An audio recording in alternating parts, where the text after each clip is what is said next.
ಸರ್ಕಾರದ ಪರಿಹಾರ ಹಣದ ಆಸೆಗಾಗಿ ಪತ್ನಿಯೇ ಪತಿಯನ್ನು ಕೊಂದಿರುವಂತಹ ಘಟನೆ ಮೈಸೂರಿನಲ್ಲಿ ನಡೆದಿದೆ. ತಮ್ಮ ಊರಲ್ಲಿ ಮನೆ ಕಟ್ಟುವ ಸಲುವಾಗಿ 15 ಲಕ್ಷ ಸಾಲ ಪಡೆದಿದ್ದರು. ಈ ಸಾಲ ತೀರಿಸುವ ವಿಚಾರವಾಗಿ ಪತಿ ಹಾಗೂ ಪತ್ನಿಯ ನಡುವೆ ಆಗಾಗ ಜಗಳ ನಡೆಯುತ್ತಿತ್ತು.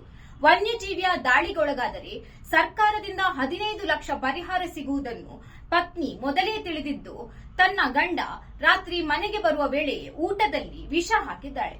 ಮೃತಪಟ್ಟಿದ್ದ ಪತಿಯ ಶವವನ್ನು ಪೆಟ್ರೋಲ್ ಹಾಕಿ ಸುಟ್ಟಿದ್ದಾಳೆ. ಅರೆಬರೆ ಬೆಂದಿರುವ ಪತಿಯ ಶವವನ್ನು ಕಂಡು ಗಾಬರಿಗೊಂಡು ತಿಪ್ಪೆಯಲ್ಲಿ ಮುಚ್ಚಿ ನನ್ನ ಪತಿ ಕಾಣೆಯಾಗಿದ್ದಾನೆ, ಎಲ್ಲೋ ಕಾಡು ಪ್ರಾಣಿಗಳು ಹೊತ್ತೊಯ್ದಿರಬೇಕೆಂದು ಪೊಲೀಸ್ ಠಾಣೆಗೆ ಕಂಪ್ಲೇಂಟ್ ನೀಡಿದ್ದಾಳೆ.